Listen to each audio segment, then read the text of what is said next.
ಸಂದರ್ಭದಲ್ಲಿ ನಾನು ಪತ್ರಿಕೆ ಪ್ರಾರಂಭ ಮಾಡಿದಾಗ ಅವ್ರ ಕಚೇರಿ ಇತ್ತಲ್ಲ, ಕಚೇರಿಗೆ ನಾನು ಇಲ್ಲಿ ಅಸೆಂಬ್ಲಿ ನಡೆಯುವಾಗೆಲ್ಲ ಹೋಗುವೆ. ಅಸೆಂಬ್ಲಿ ನಡೆಯುವಾಗ ವಾರಕ್ಕೊಂದಿನ ಹೋಗುವೆ. ಅಲ್ಲಿ ಅನೇಕ ವಿಚಾರಗಳನ್ನು ಚರ್ಚೆ ಮಾಡೋದು.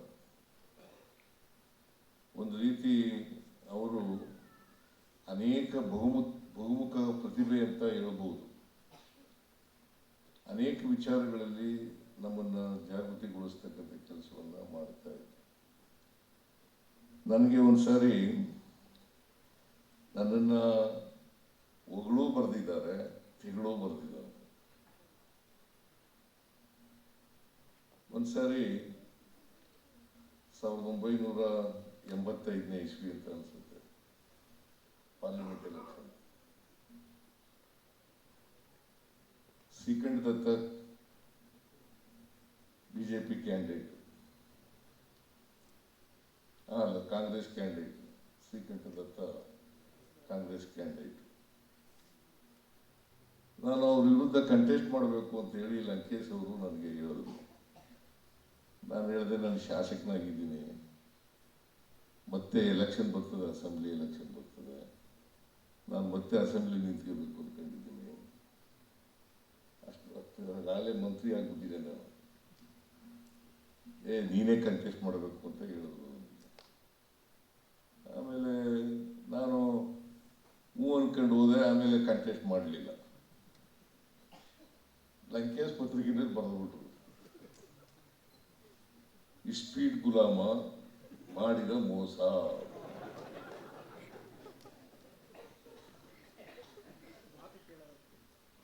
ನಾನು ವಕೀಲನಾಗಿದ್ದಾಗ ಇಸ್ಪೀಟ್ ಹಾಕ್ತಿದ್ದೆ.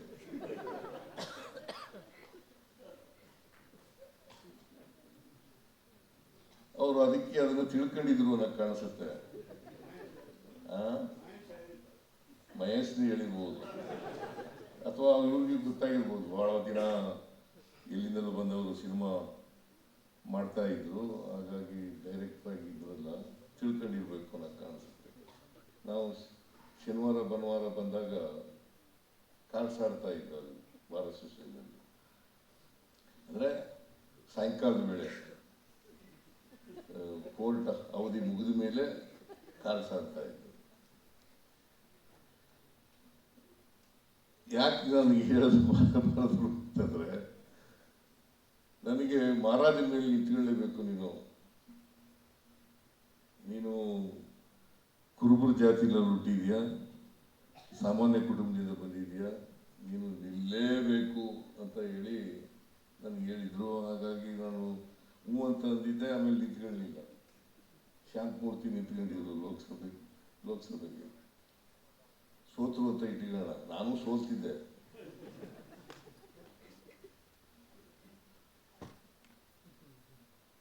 ಆಗ ಇನ್ನೊಂದು ಪ್ರಕರಣ ಏನಪ್ಪ ಅಂತಂದ್ರೆ, 94-95ರಲ್ಲಿ ನಾನು ಹಣಕಾಸು ಮಂತ್ರಿ ಆದೆ.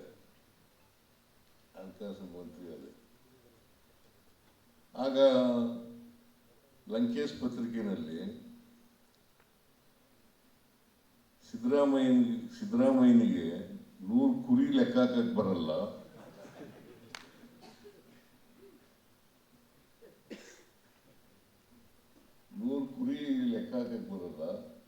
ಇವರು ಈ ರಾಜ್ಯದ ಹಣಕಾಸಿನ ಲೆಕ್ಕ ಹೆಂಗ ಹಾಕ್ತಾರೆ ಅಂತ ಹೇಳಿ ಬರೆದ್ಬಿಟ್ಟು,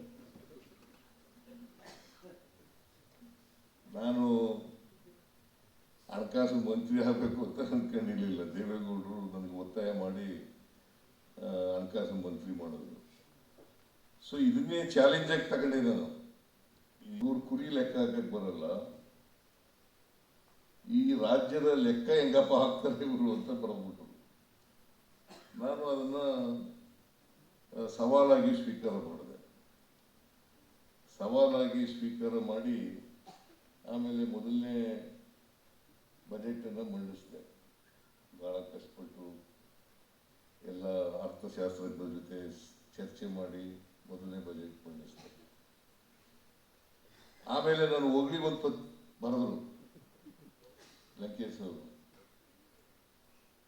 ಸೊ ಇದು ಅಂದ್ರೆ ಅವರು ಯಾರನ್ನು ಸಹಿಸ್ಕೊತಾ ಇರಲಿಲ್ಲ ಅಂತಕ್ಕಂಥ ಸತ್ಯವನ್ನ ಎತ್ತಿಡಿತಕ್ಕಂಥ ಪ್ರಯತ್ನವನ್ನ ಮಾಡ್ತಾ ಇದ್ದಾರೆ. ಅವ್ರಿಗೆ ಏನು ಅನ್ಸುತ್ತೆ ಅದನ್ನು ಬರೀತಕ್ಕಂಥ ಪ್ರಯತ್ನವನ್ನು ಮಾಡ್ತಾ ಇದ್ದಾರೆ. ಸೊ ಹಾಗಾಗಿ ನನಗೆ 2 ಸಾರಿ ನನ್ನ ಬಗ್ಗೆ ಟೀಕೆ ಮಾಡಿ ಬರೆದಿರ್ತಕ್ಕಂಥದ್ದು ಇದೆ, ಹೊಗಳಿ ಬರೆದಿರ್ತಕ್ಕಂಥದ್ದು ಕೂಡ ಇದೆ. ಆಮೇಲೆ ಈಗ ನಾನು ನೋಡಿ, ಅವರು ಲಂಕೇಶ್ ಪತ್ರಿಕೆಯಲ್ಲಿ ಬರೀದೇ ಹೋಗಿದ್ರೆ, ಅಲ್ಲಿಗೆ ತೆಗೆಳದೆ ಹೋಗಿದ್ರೆ ನಾನು 17ನೇ ಬಜೆಟ್ ಮಂಡಿಸ್ತಾನೆ ಇರಲಿಲ್ಲ. ಈಗ 17ನೇ ಬಜೆಟ್ ಮಂಡಿಸಿದ್ದೀನಿ.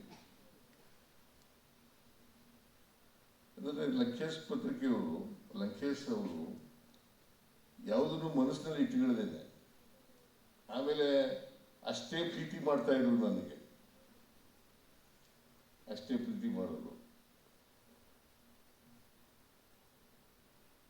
ಯಾವಾಗ ಸಿಕ್ಕಿದ್ರು ಕೂಡ ಪ್ರೀತಿಯಿಂದ ಮಾತಾಡ್ಸೋದು, ಪ್ರೀತಿ ವ್ಯಕ್ತ ಮಾಡ್ತಕ್ಕಂಥ ಕೆಲಸವನ್ನು ಮಾಡೋರು. ಸೊ ಅವರು ಅವರ ಸುಮಾರು 20 ವರ್ಷ ಅಲ್ಲ 20 ವರ್ಷ ಸಂಪಾದಕೀಯ ಬರೆದರು. ಆ ಸಂಪಾದಕೀಯನೇ ಇವತ್ತು ಟೀಕೆ ಟಿಪ್ಪಣಿಗಳಂತ ನಟರಾಜ್ ಉಳಿಯಾರ್ ಅವರು ಅದನ್ನು ಸಂಪಾದನೆ ಮಾಡಿದ್ದಾರೆ. ಈ ರೀತಿಯಾಗಿ ಬಟ್ ಒಂದು ಏನಪ್ಪಾ ಅಂತಂದ್ರೆ, ಇವ್ರು ಹೇಳಿದ್ರಲ್ಲ, ನಟರಾಜ್ ಉಳಿಯಾರ್ ಹೇಳಿದ್ರಲ್ಲ, ಕಾಂಗ್ರೆಸ್ ಅನ್ನ ಟೀಕೆ ಮಾಡ್ತಿದ್ರು, ಆದ್ರೆ ಕಾಂಗ್ರೆಸ್ ಇರಬೇಕು ಅಂತ ಹೇಳ್ತಾ ಇದ್ರು. ಕಾಂಗ್ರೆಸ್ ಅನ್ನ ಟೀಕೆ ಮಾಡೋರು, ಆದರೆ ಕಾಂಗ್ರೆಸ್ ಈ ರಾಜ್ಯದಲ್ಲಿ ಅಧಿಕಾರದಲ್ಲಿ ಇರಬೇಕು ಅಂತಕ್ಕಂಥದ್ದು ಕೂಡ ಬಯಸ್ತಾ ಇದ್ರು. ಅವರು ಯಾರನ್ನು ಬಿಟ್ಟಿಲ್ಲ. ಈಗ JH ಪಟೇಲ್ ಬಹಳ ಸ್ನೇಹಿತರು, ಅವರನ್ನು ಟೀಕೆ ಮಾಡಿದ್ರು. ಒಂದ್ಸಾರಿ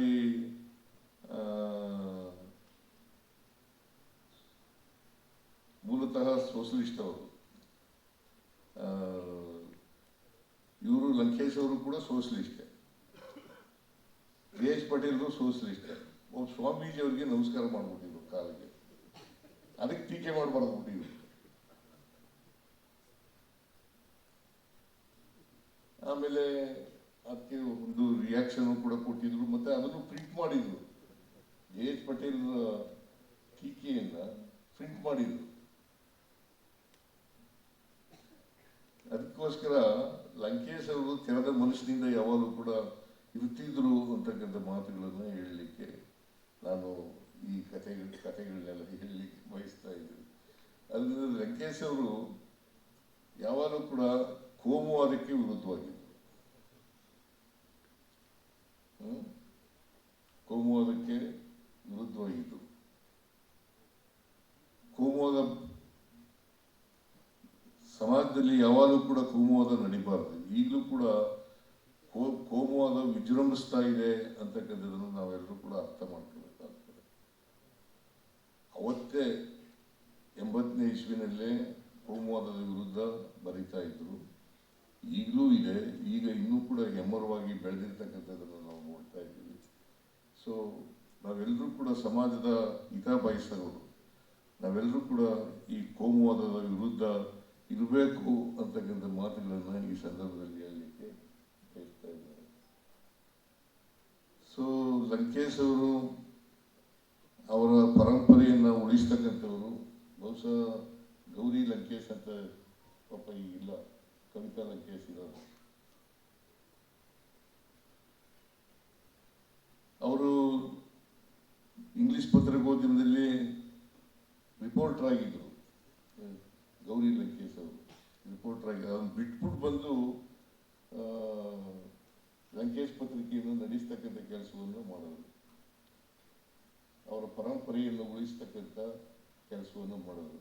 ಜೊತೆಗೆ ಹೋರಾಟಗಾರ್ತಿ ಒಬ್ಬ, ನನಗೆ ಇವ್ರ ಪರಿಚಯ ಆದ ಆಶಾದೇವಿ ಪರಿಚಯ ಆದದ್ದು ಕೂಡ ಗೌರಿ ಲಂಕೇಶ್ ಮೂಲಕ ಅಲ್ಲ.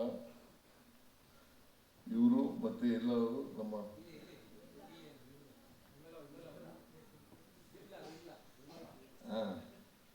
ಇವರು ಕಮ್ಯುನಿಸ್ಟ್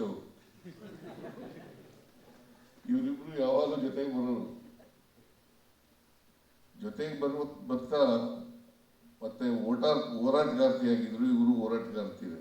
ಇನ್ನೊಂದು ಅವರ ಗುಣ ಏನಪ್ಪ ಅಂತಂದ್ರೆ ಒಳ್ಳೆ ಗುಣ ಏನಪ್ಪ ಅಂತಂದ್ರೆ ಯಾರಿಗೆ ಬರವಣಿಗೆಯ ಶಕ್ತಿ ಇದೆ ಅವನ್ನ ಗುರುತಿಸಿ ಬರಿಸ್ತಾ ಇದ್ರು.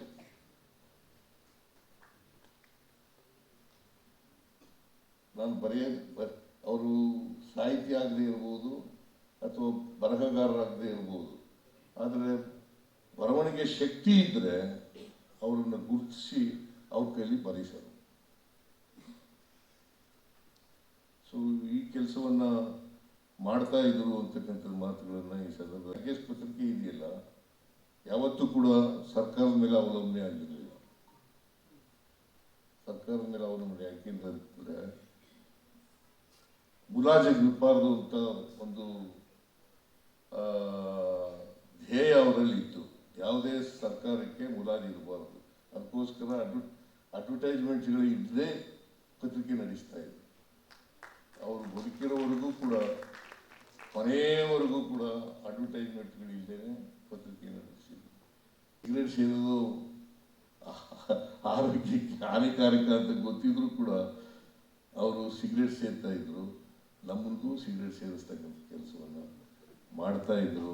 ಅವರನ್ನ ನಾನು ಕೊನೆವರೆಗೂ ಕೂಡ ನಾನು ಊರಿನಲ್ಲಿದ್ದೆ. ಅವರು ನಿಧನರಾದಾಗ ಊರಿಂದ ಬಂದೆ. ನಾವು ನಿಧನರಾದಾಗ ಅವರ ಅಂತ್ಯಕ್ರಿಯೆಯಲ್ಲಿ ಭಾಗವಹಿಸಿದ್ದೆ ಅಂತಕ್ಕಂಥ ಮಾತುಗಳನ್ನು ಕೂಡ ಈ ಸಂದರ್ಭದಲ್ಲಿ ಹೇಳ್ತಕ್ಕಂಥದ್ದು ಉಚಿತ ಅಲ್ವೋ ಉಚಿತವೋ ಗೊತ್ತಿಲ್ಲ ನನಗೆ, ಆದರೂ ಭಾಗವಹಿಸಿದ್ದೆ. ಅದೇ ಕೊನೆ